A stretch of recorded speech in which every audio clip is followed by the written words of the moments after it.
Thanks for joining me today. Today's webinar, of course, is all about about our liveaway trip to Madeira, Portugal in 2025. In fact, I am broadcasting here from Madeira. As we speak, I'm with a group now, and we are having an absolutely amazing time. I truly love this island, and I'm going to get into all the reasons why as we go through this webinar today. But first, let me start out by saying a few words about who we are at Wheel and Anchor, particularly for those of you who have not traveled with us before. And if you've seen this webinar for the 50th time, then you can grab a quick coffee while I explain to our new members what Wheel and Anchor is all about. We are a community of travelers from all across Canada. What makes us a bit different is, first of all, we are designed for, geared to Canadians who like to travel and like to travel in the company of other Canadians. We do have a handful of members that come from other countries along our trips because they like us so much, but we are predominantly Canadian, and we pride ourselves in having a lot of fun. Of course, we also learn a lot of things along the way. Our trips go at a slow pace. But it's really this very special vibe and energy that we have in our groups that brings us together, and it brings people back year after year on different types of trips, whether it's on our liveaway programs, our sojourn programs, our experiential, our active wellness, the different types of trips that we offer here at Wheel and Anchor. And so that is a little bit about the philosophy of who we are and what we do. I'm going to introduce our team. First of all, myself, my name is Gordon Drager. I'm the founder of Wheel and Anchor. I'm the person who curates all of the trips that we put on here for our community. And I do that with the help of an amazing team of people. The ones who you are most likely to meet and come in contact with are Paula and Barb, our senior trip specialists, who are the ones that are on the other side of the phone when you call in to find out about one of our trips or to sign up for one of our trips. One of them may join me today or may not. We have a lot going on right now. So I'm going to carry right on and tell you a little bit about our plan for today. And this webinar is designed for those of you who are interested in the idea of a liveaway, and specifically, obviously, in Madeira, doing something a little bit different than you might or otherwise do in winter. And I'm going to take you on a digital tour of our destination here. We're going to be heading in February and March of next year. Let me say, first of all, a couple of things about what a liveaway is. And again, if you're already familiar with that, you can tune out for a minute. A liveaway is a longer stay type of a holiday where we go and travel to one place. In some cases, some of our liveaways have two different stops that we make along the way where we spend a week or 2 weeks in each. Here in Madeira, we have one stop. And while here, we have lovely hotels or suite hotels where we have a little bit more room, and we have that here in Madeira. It all depends on the destination and what kind of accommodations are available to us. You have a host, you have breakfast every day, and then you have a whole selection of excursions that we've put together, again, hand-picked on the things that we think are the highlights of what there is to do in that destination. And then as part of the overall program price, we give you an activity credit, and that enables you then to choose the type of experience that you want to have and the pace that you want to go at, in the sense that some of our members will take the activity credit and basically say, no, but I want to do something every single day of my liveaway. Others will say, no, actually, I'm good, just sort of hanging out, exploring around on my own. Whatever your flavor is, the liveaway is designed to accommodate that. And of course, you're doing that with a bunch of other members. So our host is there to sort of facilitate get-togethers and outings and experiences that you can do that are not necessarily within the context of the program. So the whole idea is that we want you to live away and experience a place in a way as if you actually owned a place there, if you're actually a resident there for a longer period of time. And interestingly, some of our members that have come here to Madeira have come back on subsequent years, some on our liveaways, but some have come and done it on their own. And so this is the idea, is we introduce you to a place from the perspective of what would it be like to sort of live here. And it's a very different experience, and we get a lot of positive feedback about it.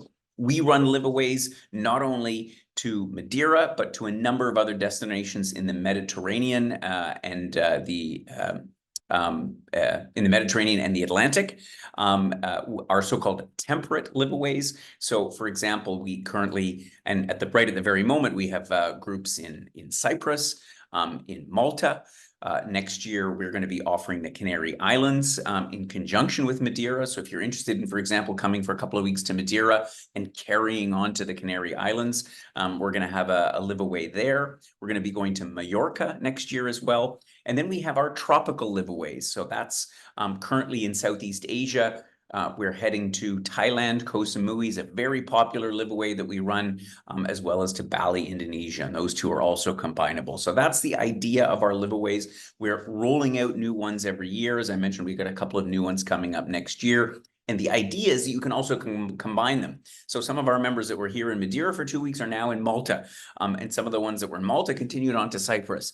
And so we try to design it so that you can actually, in theory, spend a good chunk of the winter living away. That's the idea. That's what it's all about. And as I mentioned, we've got two types, our temperate ones in Europe for those that are not really into the tropical temperatures that you get in Southeast Asia, but love it here in Madeira, where, you know, in February and March, the temperature is typically sort of between 15 and 20 degrees. And in fact, the members that are here with me now have said, it's a lot warmer than I expected, because you know, the sun's out, the sea is relatively warm, the climate is really amazing, and certainly a lot better than what it's like in Canada at this time of the year.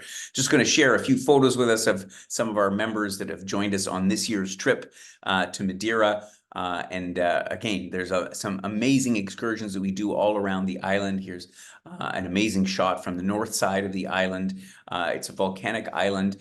You can see here folks in t-shirts, because this is what often the weather is like. You can literally do some of the hikes and walks around Madeira in shirts and shorts, eat outdoor at cafes, just the kind of experience that you want to have when you get away for the winter months. I want to point out in this picture down in the bottom left here, this is our local guide, Rubina, who has worked with us since our very first liveaway in Madeira. A couple of years ago.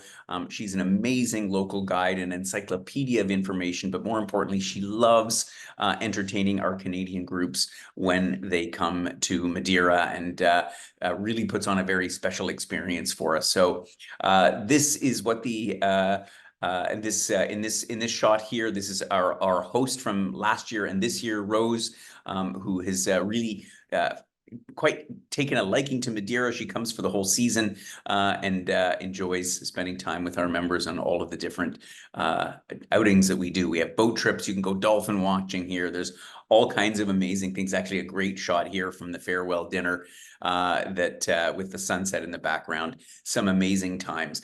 Let me give you a sense of our program, what it's all about, and first of all, starting with a map, many people actually don't know where Madeira is. And so if you look at the map of the world, and specifically the Atlantic Ocean, Madeira, which is an autonomous region of Portugal, sits southwest of Portugal, immediately to the west of Morocco, in the Atlantic Ocean. So to put it in perspective, the Azores, which are also an autonomous region of Portugal, are about 1,000 or 1,100 kilometers to the north, and the Canary Islands are about 500 kilometers further south. So that's where we are. So you can tell just by the latitude, we are actually south of the Strait of Gibraltar and the Mediterranean, which is why the weather here is like spring all year round. It never gets super hot. In the summertime, it gets up into the sort of mid to high 20s, but in the wintertime, it never really goes. They said a really cold day here, and I'm talking about on the coast in around the capital Funchal would be like 10 degrees. That would be really cold. We haven't had it that cold since we've been here. Now, up in the mountains, of course, Madeira is a volcanic island and has a whole bunch of mountains up here. In fact, we visit one of them. Yesterday, we were on an excursion here to Pico de Arrairo, which is the third highest mountain at about 1,800 meters above sea level.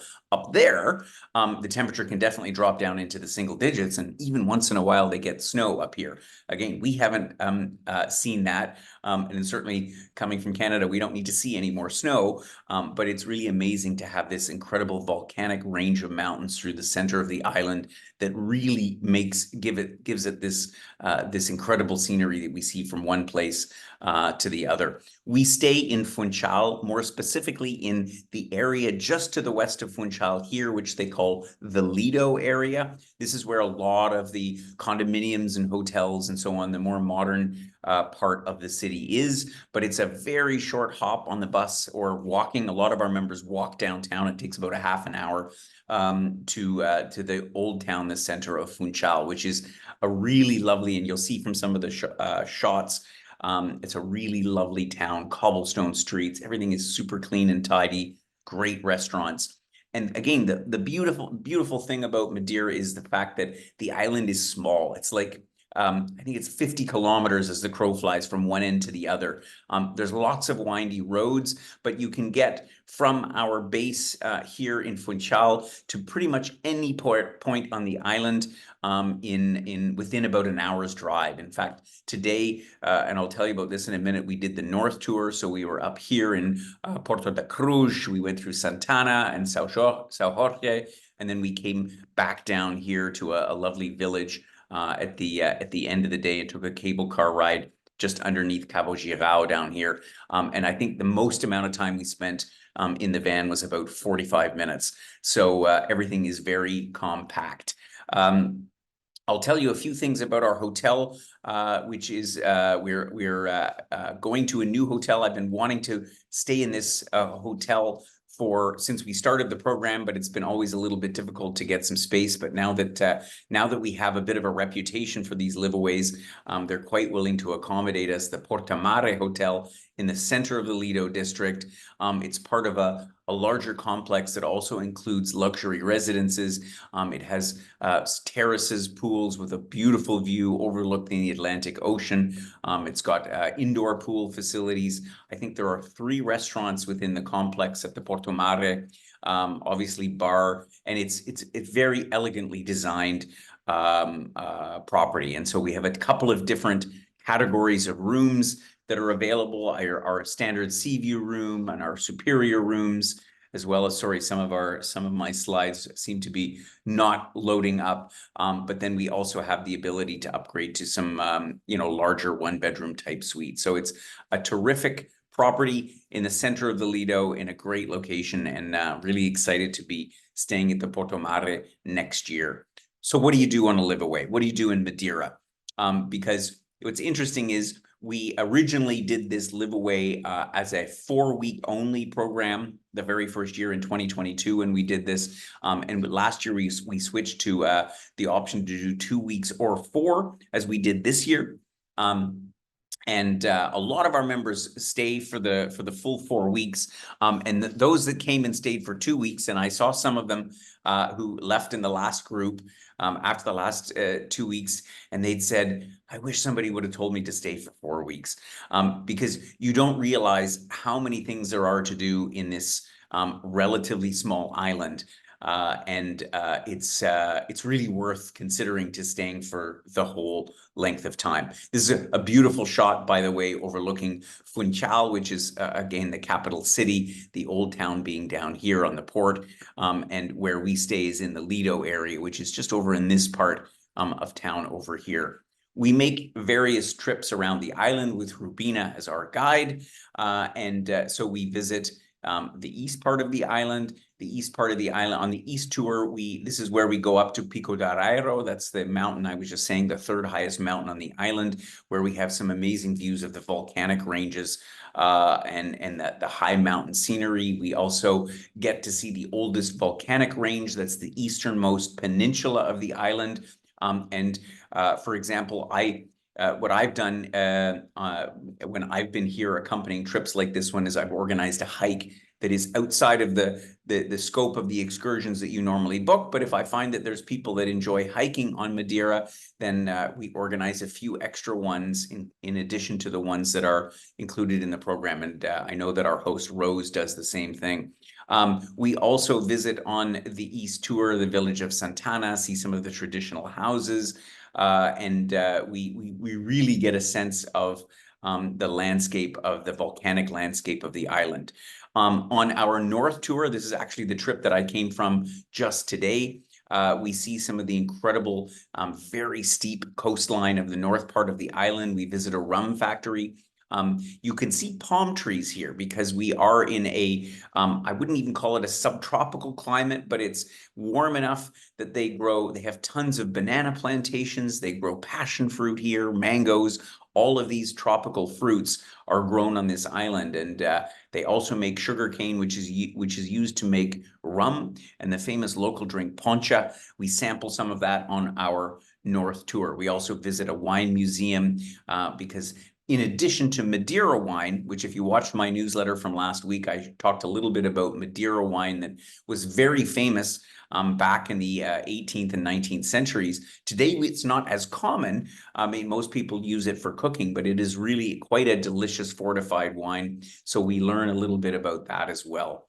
Another thing that Madeira is so well known for are its levadas. What are levadas? Well, levada is the Portuguese word basically for a canal. And you can see in this picture this irrigation canal. And so back in the day when Madeira was first settled, back in the 18th and into the 19th century, in order to bring water from the wetter north side of the island to the south side of the island, they built these irrigation channels that funnel the water to the drier parts of the island and the flatter parts of the island in the south, and these so-called levadas. And in the meantime, what they did is they made walking paths beside the levadas. And so this makes for great hiking because it's quite level. I mean, there's a gentle gradient down. And in fact, there are something like 250 kilometers of levadas that have walking trails beside them. Obviously, we're not going to walk all 250 kilometers, but there's a whole bunch of different ones to choose from. And so we typically offer at least 2 or 3 different levada walks. And then some of our members who are really active will go off on their own and explore some of the own levadas. And I remember a couple of women that were on our trip from last year, and I think they went on 8 different levada walks while they were here in Madeira. So if you're somebody that's active and like to get out and walk and enjoy this incredibly beautiful scenery, then Madeira is a great place for you. We visit the nearby fishing village of Camara de Lobos and the Nuns Vala, Aira do Serrado. Excuse my Portuguese if there's anybody on the webinar that speaks Portuguese. And here we go into one of the deep valleys, the Nuns Valley, where back when there were threats from pirates coming through Madeira, again back in the early 19th century, the nuns would go deep into this valley that is very narrow with the steep slopes, and they would hide out, and we go and visit some of the spots there and sample the traditional chestnut soup that is so popular among the locals.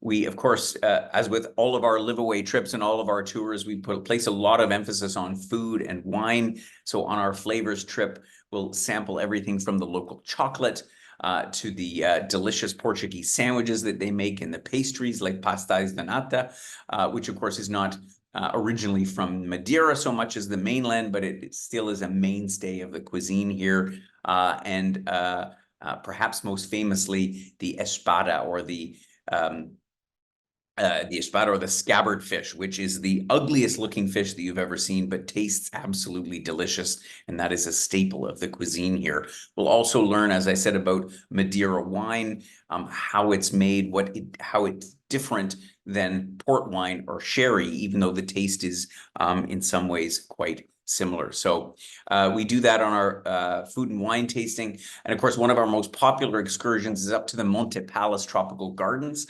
In fact, I was just reading that National Geographic rates it one of the top 13 tropical botanical gardens in the world. We take the cable car that goes from the center of Funchal up to the side of the mountain, 500 meters above sea level, where the botanical gardens are. And Rubina gives us a great tour of all of these amazing plants that have been assembled there. They even have sequoias, redwood trees that they brought from North America that are, you know, like 150, 200 feet tall, and a variety of other specimens from around the world, as well as an incredible mineral collection that the Paul Berardo, the founder of the Monte Gardens, brought in from Brazil. And at the end of this trip, we take the traditional toboggans, which are basically these wooden sort of sledges that are driven by two, I forget the name of the caballeros or something like that, that push us down the hill on these toboggans, down the streets, just like they did back in the old days to bring the nobility from their villas up in the mountains down into the city. It's a lot of fun. It's a great day. And it's really an enjoyable excursion. As I mentioned as well, we also go dolphin watching. Depending on availability, we either go in a replica of the Christopher Columbus's ship, or in a galleon, or we otherwise go on a catamaran to try to spot some of the cetaceans, the whales or dolphins that might be in the waters around Madeira. And otherwise, we get a great view of the coastline, and you can really get a sense of the geology of these volcanic islands. Oops, some of our slides are not going through. For those that are, again, a little bit more on the active side, we have our kayaking trip. So right out of the port of Funchal, which again, you can see behind you here, you can see a cruise ship that's docked there. We can take a very gentle and fun kayak ride along the coastline, and it's a lot of fun. Our members enjoyed that thoroughly as well. One of our other excursions on the north side of the island is to sample some of the table wine that's produced in Madeira. And of course, as I said, Madeira is famous for its Madeira fortified wine, but they also make some terrific red, white, rosé wines that rival those from the mainland in Portugal. And what makes this excursion so special is that we have lunch at this beautiful glass-fronted restaurant or vineyard where they produce the wines with these incredible views, and they serve the espetada, which is the beef on shish kebabs on skewers. Again, one of the staple cuisines here in Madeira. A great day. And one of the oldest and most famous hotels in Madeira is Reed's Palace. And so for those that like to have a little bit more pomp and circumstance, if you will, we have a high tea that's available as well. And this was a fun trip. We'll also be offering next year a extension program to the island of Porto Santo. So Madeira is not just one island. Madeira Island, of course, is the principal one in the archipelago, but the second largest island is called Porto Santo. It's about 70 kilometers to the northeast of Madeira, and is best known for this beautiful golden sand beach that you see here. It's quite a small island. In fact, you could theoretically walk around the island or take a bicycle around the whole island. And it was a very popular excursion amongst our members for the last 2 years. So we'll be offering a little stay in Porto Santo, and we're going to be offering that for 3 nights, because previously we've only done an overnighter, and everybody said, but we need to stay there for more time. So we're gonna offer that for 3 nights for those that are interested in another little getaway. On the Porto Santo trip, you get to see here some of this incredible geology of the island's amazing coastline. We'll do a tour around the island that brings us up to the highest point. We'll obviously be staying in the town of Vila Baleira, and there'll be ample time to enjoy the beach before returning to Madeira. Here again, another great shot of the beach at Porto Santo. And then, so that brings us to the logistical aspect of our trip. So we have this liveaway available for either 14 nights or 28 nights, so either 2 or 4 weeks in either standard or superior rooms. And here you get a sense of the pricing, but based on double and single occupancy. And here it's a little bit more favorable if you stay for the full 28 nights. And this includes, again, my apologies why this screen is there. There's the screen. Includes a whole host of inclusions, obviously all of your accommodation, your activity credit, the services of the host that's here during the entire time, transfers. We give you a SIM card so that you can use your mobile phone throughout your stay. Very handy for organizing all of our extracurricular activities, and as well as an amazing farewell dinner, and a whole bunch of other things are included in the program. So that's what our main program is all about. And for our 3-night extension program in Porto Santo, you can see you get an idea of the pricing here with the inclusions, and all of these details are in the program itinerary that if you didn't get a copy already, we'll send it together with the replay of this webinar so you can find out all the details. The only thing you have to look after is your airfare, insurance, and transfers if you decide to stay even longer than the dates that are in the program.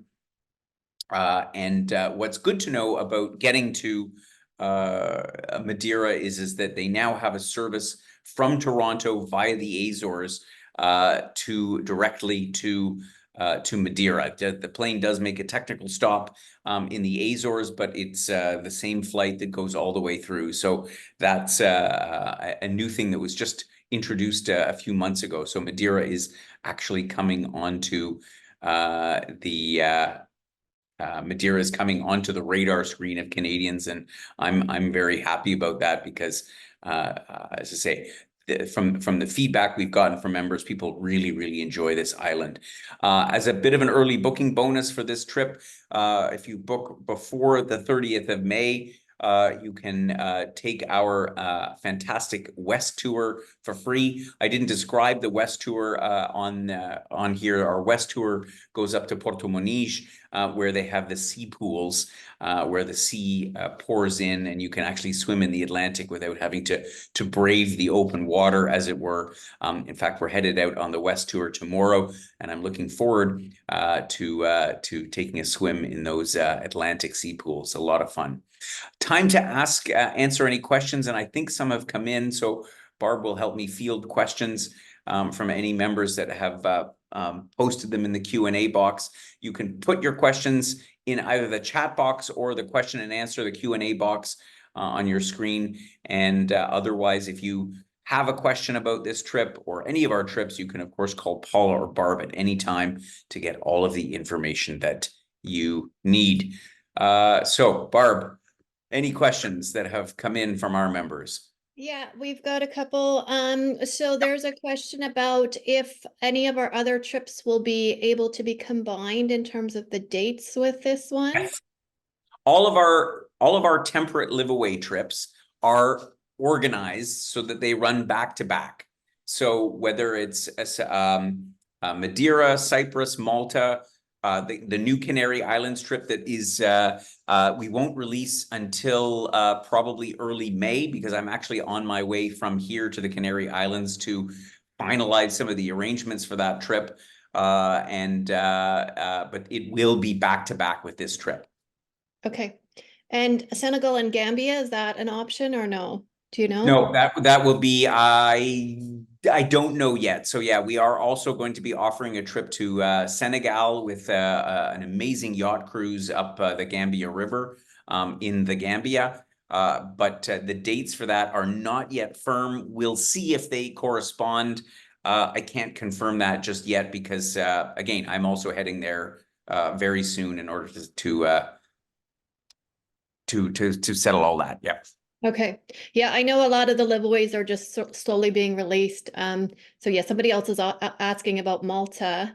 Yes. Um, Yes, so we have members that went from here in Madeira to Malta, mhm. and that will be definitely possible. So every year we do the same. Madeira, Malta, Cyprus are all back to back, so they overlap so that you can go from one to the other without missing anything. Okay. And then in terms of the rooms, do we have a one bedroom suite offered?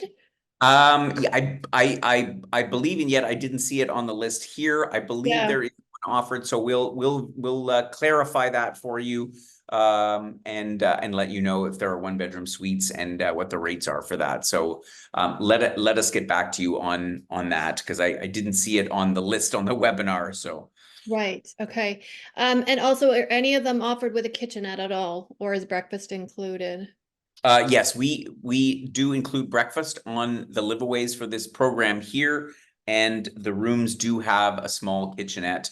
And again, the details we'll make sure that are all in the program itinerary. So look for that, and we'll if there's any questions after reading through that about what the amenities are, then just drop us a note, and we'll make sure that we fill you in. Hmm. I do have somebody asking about the list of excursions and kind of, the amount Yep. of credit. So if people are interested, just reach out to myself and Paula. We have like a preliminary excursion list, which gives you what we're sort of planning on doing and the cost. So it'll give you a good idea. So yeah, we can send more information. Just call or email us, and we're happy to send that out to you individually. Exactly. As Barb said, we have the main program itinerary that details the outline of everything, like all of the tours that we do and where we stay, and and then we have our additional information that is like the frequently asked questions. And we have also, of course, a list of all the excursions and the price of those excursions so that you have an idea of, okay, what can I get that's included within the activity credit? Or if there's a whole bunch of things I want to do, how much extra is that going to be? So all that information will be provided to you when you. Some of it's on our website, and the rest can be obtained by just dropping a note to our office. Okay. Um, There is also a question about dinners, and if we go into Funchal for dinners, do you want to? Yeah. So actually, most members stay in and around the Lido area. Uh, you kind of do everything. I mean, if you're here for 2 weeks, you have so many options. There are more restaurants than you could eat at in 3 months that are, well, maybe not within 3 months, but there are so many restaurants within walking distance of the hotel. And I'm talking about a whole variety of restaurants. So Portuguese restaurants, Italian, French. I went to a sushi restaurant the other day. There's a couple of Indian restaurants, all great food, all within walking distance. Or you can hop the local bus. Part of our program includes a bus pass for the month so that you can go into Funchal. It's about 10, 12 minutes by the local bus service that stops right in front of the hotel and goes into town. Or, as I say, many of our members end up walking into town and going for dinner that way. So there's tons of options for dining out. Okay, perfect. Um, there's a question about airlines, like flying from Azores to Madeira, which I believe SATA. A lot of people use SATA for these Yeah, sort of. well, actually, the only airline currently flying between the Azores and Madeira is called SATA, which is the Azorian Airlines. That's the same airline that flies from Toronto to Madeira via Ponta Delgada via the Azores. So that is the easiest way to fly between the Azores and Madeira. Okay, there's another question. Will the transportation to the Canary Islands be included in the price of the No, live-away? so the airfare is always separate because again, depending on everybody has a different itinerary that they're going on. So but you can fly directly. In fact, I'm flying from here to the Canary Islands, specifically to Tenerife. And so we can quote you on that if you would like to combine. So all of that information will be available once we release the Canary Islands LiveAway that, as I say, is hopefully, well, not hopefully, it will be released in early May after I get a chance to go and check everything out and make sure it's up to our Wheel and Anchor standards. Okay. And there was one other question about if there's any of the liveaways that can be combinable in January. So Not currently in January, so we don't have any liveaways in the Mediterranean in January, only because we haven't found a place that's warm enough in January. Yeah, I was or going to where, say the weather question, right? yeah, the weather question, and more so than the weather question, because you could certainly come to Madeira in January, although we don't currently offer it in January. But the problem is in many places in the Mediterranean and in this part of the world, everything is closed. That's the issue that we've run into and why we don't currently have anything in January, but we are looking for options, so bear with us. Okay. I think that is the main questions that I see have come in here. So again, if people are at all interested, please call or email us. And we do have a whole additional information document, the preliminary excursion list that we can get out to you. Absolutely. Yep. And we are delighted to answer all your questions. So please do fire them over, and we'll make sure that we get all the info out to you. As I say, we've run this trip with pretty much a full gamut of members. We usually have this year. We had, I think, around between 20 and 22 on each group, which will be probably the same next year. But it does fill up fairly quickly, the program. So it's best to get, if you're interested in coming, get your reservation in soon. Yeah, we'd be delighted to have you along. I should actually mention that one more thing before you go. I mentioned that the group size will max out at around 26 people, but all of our excursions, we run usually around 10 people. The one I was on today was just 8 people. Sometimes it's 12, but sort of our excursions are usually run for with around 10 to 12 people. So you're always in an intimate group, in a small vehicle, and it's really a great way to explore the island. Yeah, perfect. So I was just going to mention that our next webinar, I'm just going to send the link here. It's on the 4th of April, and that is for Jordan. So I'll just enter that in. Exactly. And I see one other question popped in about active wellness trips. I don't want to get into a discussion about other trips on this webinar. We do have a webinar replay about both of our currently offered active wellness programs to the Austrian Alps, as well as to the spas of Czech Republic and Slovakia. So you can find out, and maybe Barb make a note of Ghislaine that asked the question, to send her the links to the webinar replays that will tell you all about what active wellness is all about. Madeira could be considered active wellness because you can certainly be active here with all the hiking that there is to do. Yeah, so that's although, yeah, our active wellness trips are specifically organized for both hiking, walking, as well as enjoying spa therapies and all the rest of it. So that's a separate topic. Have a look at those webinars and look at that information and let us know if you have any questions. Thanks again for joining us. I appreciate you indulging me with your time and learning about these great programs, specifically our liveaways that we have here at Wheel and Anchor. And I hope you will join us on another webinar very, very soon. Take care and have a great rest of the day. Bye-bye.